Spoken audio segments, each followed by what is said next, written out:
It's so cute. Just got to my parents' house to feed everybody. Moonshine was stretching. Enchilada started hollering. Armida got really excited and started bucking.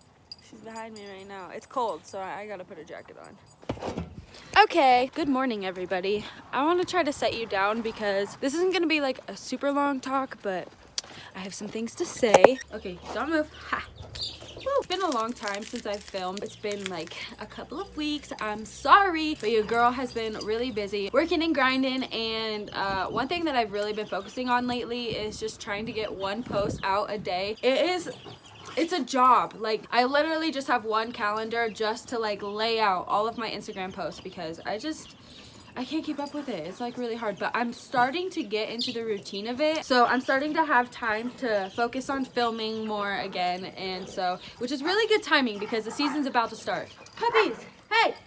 Why do you guys always have to fight while mommy's trying to film? Question of my freaking life. Check legacy in the background. Something we also need to talk about, but hold on. So today's video is going to be my top 10 tips on how to get your barrel horse ready for the season. There's just been these like specific things that I have been doing routinely to get her ready for the season. There's a couple like one-time things. So yeah, that's what this video is going to be about, and it's going to be at the end where I just like explain what those tips are. First, I do want to, since I just always do this, I just want to do like a little vlog style type thing since it's a somewhat nice day and I'm gonna be out here with the animals and I'm not working today. So that's what I'm gonna do. I just got to my parents' house, so I'm going to feed everybody. Then I'm gonna ride. The main thing was just filming. I really needed to film today. I'm gonna feed everybody, but you guys will just have this angle for a minute. I got my keys. Whoa, wow. You guys saw that? My keys. Whoa. I really hope so. Just in case you guys were wondering why I need my keys, this is the freaking handiest little thing ever. I always have my keys because I have to drive here in order to be here. I don't live here, so I always have my keys anyway. I always question if I did live here if this would be so handy. But for me, it really is handy. It's just this little knife that I can cut bales open with.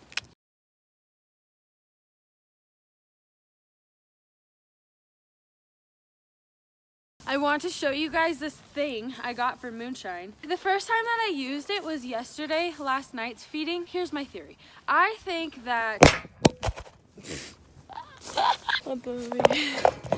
Please. I kind of got the idea from the company, I think it's like Hey Chicks or something like that, but I saw their feeders and I really liked the concept of having like the little holes because like I feel like Moonshine just eats it so gosh dang fast, and I don't really know if that's like a bad thing per se, but I do know that like a horse's natural way to eat is just grazing, and I also know that when Moonshine was in Texas on a pasture, she got to eat throughout the day and she never looked better. So my theory is that this is going to help her eat slower and that it's gonna kind of like mock grazing, and maybe I'll see some benefits from it, maybe I won't. I also kind of saw last night that it did like help with the waist because she was trying to get it all out and she couldn't. Like she was trying to grab, I feel like she's gonna tear this up too also, but she was trying to grab this and get all the hay out of it just so it could spread all over the ground and it wouldn't come out. So I think it's pretty cool, but I'll show you guys how to open it and use it and stuff. And it was only like $10, so, but it opens up like really wide. See? This is usually how I put hay into a hay bag. It's just kind of grabby. Okay, now this is my favorite part about it. If you have it just like this, then you can just grab the string. Oh wait, that did not work as well. Oh, there we go. See, you can just grab the string and it completely closes it. I love that. That makes it like really easy.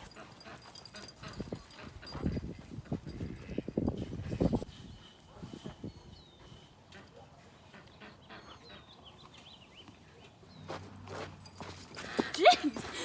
There goes. I'm sorry, buddy. Oh my god, you scared me. Okay, so I kind of just like want you guys to watch her eat it because she did not like it very much yesterday and was tossing it around. Yep, just like that. And that's where I think she's kind of gonna tear it up, but I'll show you guys the ground. There's like hardly any, see, she's tossing it around and not very much comes out, only like little flakes. Like if she did that with a regular hay bag, there would be hay all over. I don't know, it's just a thought. There really would be zero waste if I just had a freaking trough in there, so I don't know. We'll see. It was only $10, so I don't really mind that much. This is her favorite thing ever. Literally since she was a puppy. Like the first time that she found a sprinkler was like the start of her love for water. And now it's just, and Keiko's just smart about it. See, he licks it from downstream while Zion just jumps. Good boy. See, he's very good about it. See, oh my God. Zion. Oh. Oh.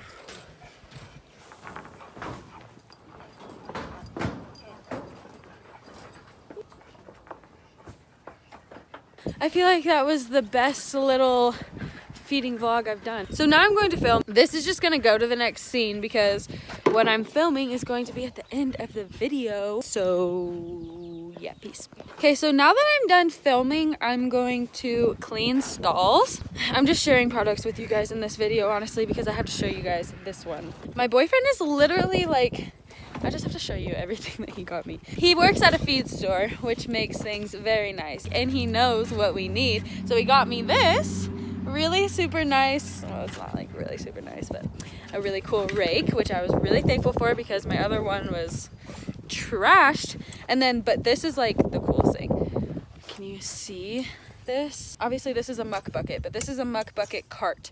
And this cart is what he got me, and this is literally, he got me this too, which is so nice, but this is so freaking cool. Like I can put a bale of hay on it and carry that anywhere I need to. And I mainly just use it for stalls so that I can clean stalls. I can even sit in it and he can pull me around.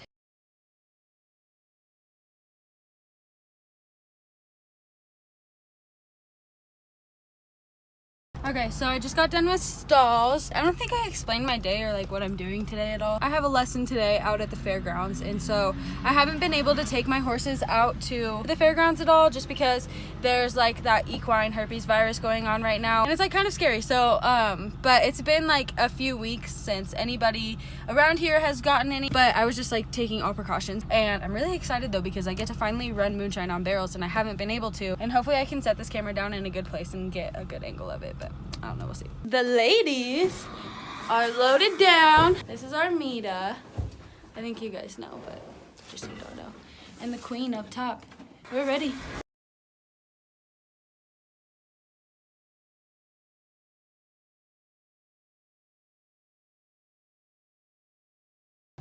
Okay, so I have both of the horses saddled. Moonshine. Armida. I'm gonna go work them in the small arena, but I just wanted to let you guys know that this is going to be the end of the vlog section of the video. So now I'm gonna go ahead and go into my top 10 tips for prepping your barrel horse for the barrel racing season. Say that freaking 10 times fast.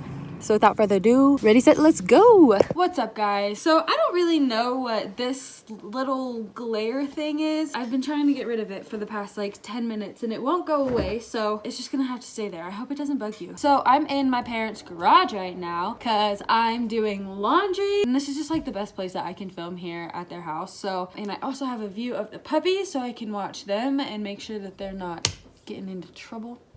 Anywho, so like I said in the beginning of this video, I want to share with you guys my top 10 tips on how to get your barrel horse ready for a season. So I want to share with you guys like what I do to get out of like to de-winterize my horse. Is that like a new term I'm gonna make up? De-winterization?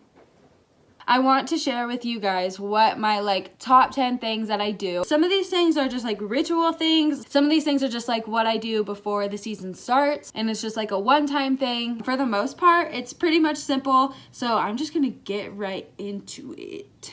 Let's go. Tip number 1. This refers to keeping in shape. Start slow in the wintertime and slowly build up as you get closer to your season. To give you guys a little explanation of what I mean by this is pretty much my conditioning routine with Moonshine. First, I give her a little bit of a break. I feel like most people do that. Give yourself and your horse like 2 weeks of a break. Maybe some people take like a month. I'd say like 2 to 3 weeks, depending on how hard you went that year and what your next year is gonna look like. That's all just like up to you. And as you're building your training routine, going from the end to the start of the beginning of the season, build up as far as agility and all that stuff goes. So with Moonshine, it started out where I was just doing a lot of walking. It was pretty much just trail rides. I really wasn't doing anything that difficult with her. And as the season started to come closer, I started to do like more arena work, and the arena work even was open too, where I was just doing really big open circles, just kind of letting her just stretch out in a way. As you get closer to the beginning of the season, it started to get more intense as far as what the agility that I did with her looked like. And so now we're 1 week out from it, and this last week was like the hardest week that she's had this whole winter. And I just built up slowly each week and just made sure that she was keeping up with me, and I just really felt her to try to decide on like what that really looked like. But just the growth mindset is what I hope that you guys get out of this step number 1, because it really did have a lot of benefits for Moonshine and I.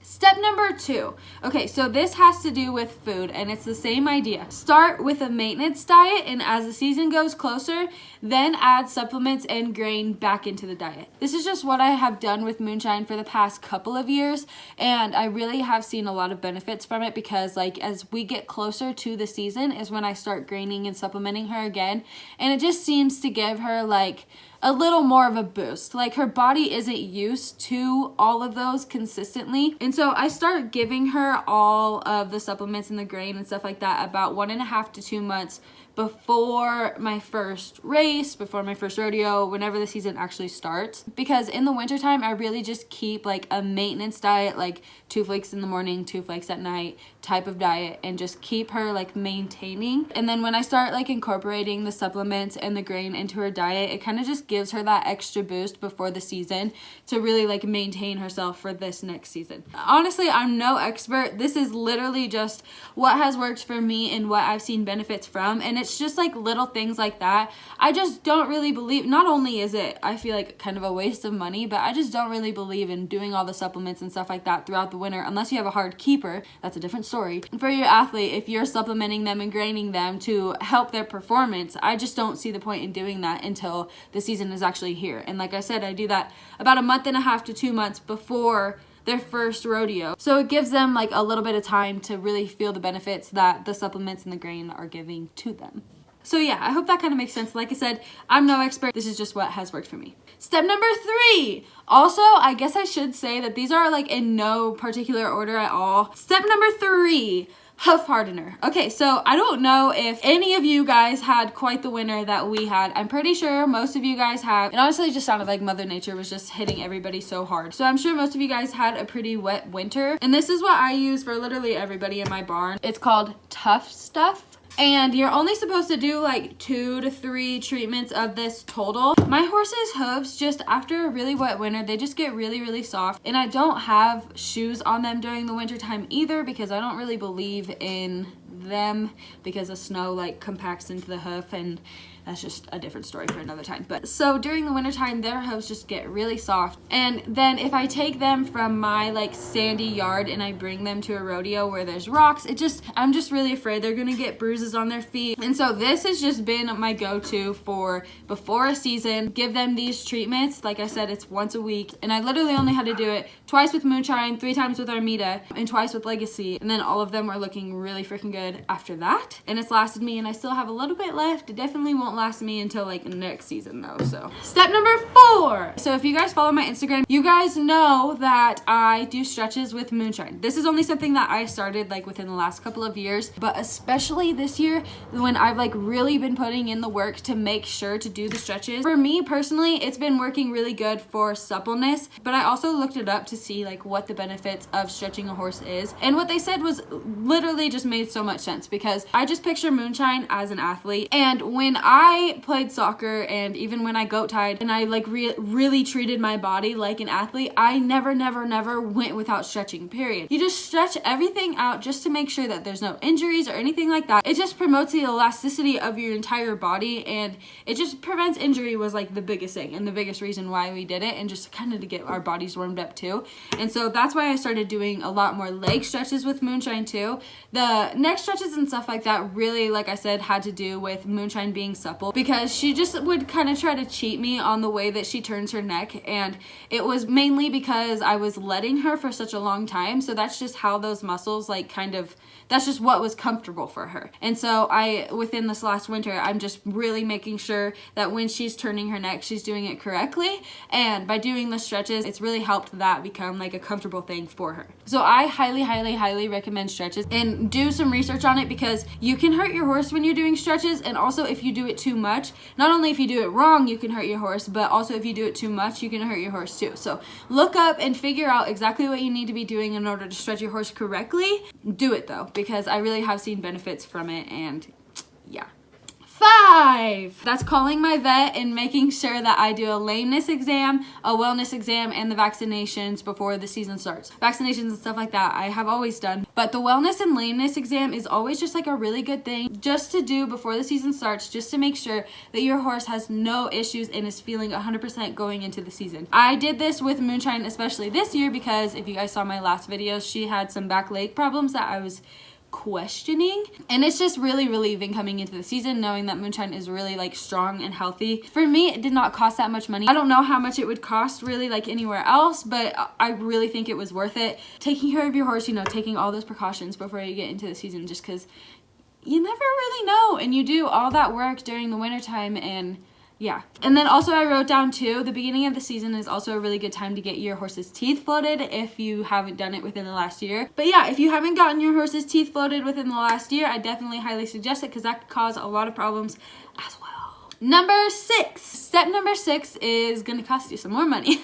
But I highly suggest that you go get your horse chiropracted. I think maybe my area is just really lucky to have a really good, highly respected chiropractor for horses around here. But if you have one of those in your area, I suggest doing that too. I don't really honestly know a whole lot about it, but it was really interesting to do. And this is something that I've actually done more than just a couple years. Like I've always done this with my horses, probably like once a year. And if there's any issues, like if they're feeling tight or anything like that, that's always the first thing that I do, is go get them chiropracted, because it's so legit. The things that he pops in Moonshine's back, in her neck, in her legs, like everything that he's like, and she just afterwards, like literally just, like you could tell she's so relaxed with herself. She just feels so much better. And then when I get on her, you try to not ride her the next day, but you can ride her the next day. I think it's just like 24 hours you want to stay off of her, because they can get kind of sore after it. But after she's done being sore from it, she feels so good. And Moonshine holds like a lot of tension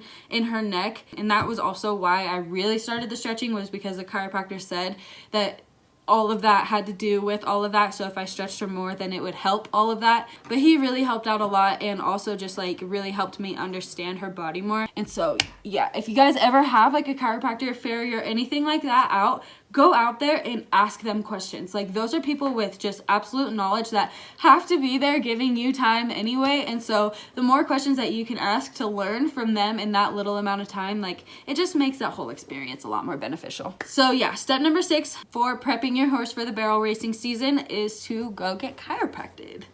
Step number 7 to prep your horse for the barrel horse season. I need more coffee.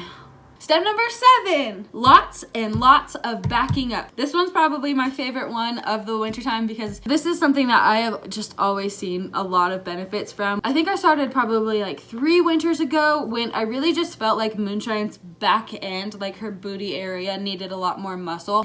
I felt like she was just uncomfortable with incorporating it, whether it was coming out of the barrel, whether it was stopping, whatever. She was just very front-endy type of horse, and obviously that causes a lot of issues, so I did not want that to continue. And so I just had my own theory that if I start backing my horse up a lot, then it's almost like, to me, it's like squats for humans. It's like she's engaging a part of her body that she really normally never has to engage, and that's all booty. I always start small. I make Moonshine like back up from one side of the arena to the other side call it good. And I do that for a week. And then the next week I go down from one side, down to the other, back down to the other side where I started. And really, I never do more than like 3 or 4 laps, period. But I try to do that at least 3 times a week, probably like 4 times a week with her. I super, like, I cannot stress this to you guys enough. I have seen so many benefits from it. It's ridiculous. You know, honestly, I haven't done it with Armida, and I feel like if I start doing it with her, I'll take like a before and after picture just so that you guys can see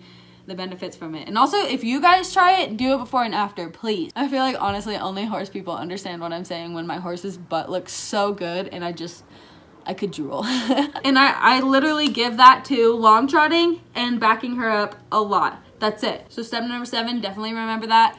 Back up. Step number 8, we're almost done, guys. Step number 8 is a really simple one. I like to do a ton of work out on the trail before my season. I just really think it's super important for a horse's mind and to stay mindful with themselves even when they get hot and crazy and stuff like that. Home and where you constantly work is just such a norm to them, and the more that you can do out on the trail and away from the arena, just the better their mind becomes. And especially with Moonshine, because she could just get so hot-headed if I leave her in the arena all the time. It's just really beneficial, and I really try to do a lot of it, especially before the season, so we're just like that much more in tune with each other. Number 9, call the farrier to get your shoes on. I think I talked about this earlier, how I said I take their shoes off during the wintertime. When it's snowing outside, and it snows a lot here during the wintertime, when it snows, the shoes make the snow compact into her feet. It causes like this little ball to form. I just want to say also, this isn't out of like my mind, because of course I didn't think of this until my farrier told me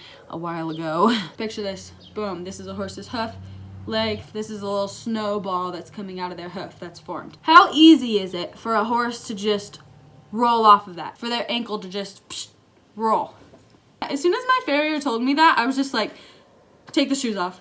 Since then, we don't keep shoes on during the wintertime because, wow. I know usually before we kept shoes off during the wintertime just because there was no reason to have them on if I wasn't traveling, and it's just like that much more expensive. But just to hear exactly why, I was like, yeah, okay, I'm glad. And last one, number 10, and this is an obvious one, especially if you know me. Write down your goals and be very clear about them. That's just something I really highly suggest coming into a season, is to write goals that really, really mean something to you. Like, don't think immediately like, I want to get first place.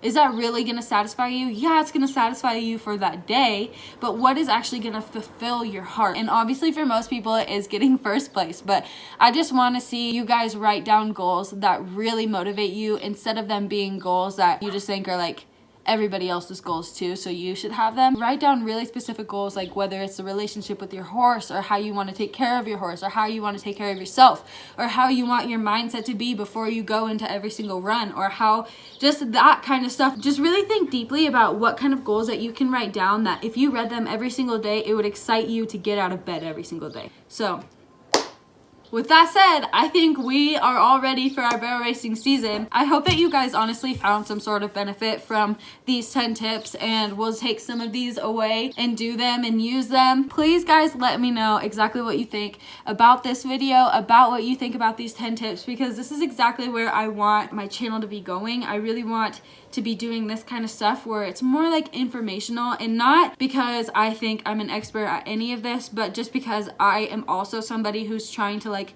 learn and just trying to be the best athlete that I can be. And so I feel like hopefully some of you guys can benefit from this. If you are here to this point, I just want to say thank you guys so much for watching this whole thing, because that was a lot of talking, and I am like I haven't even drank all my coffee, so I don't even know what's energizing me to talk this much. That's gonna be the end of this video. Thank you guys so much for watching, and remember, please comment down below and let me know what you think, and I'll see you in the next one.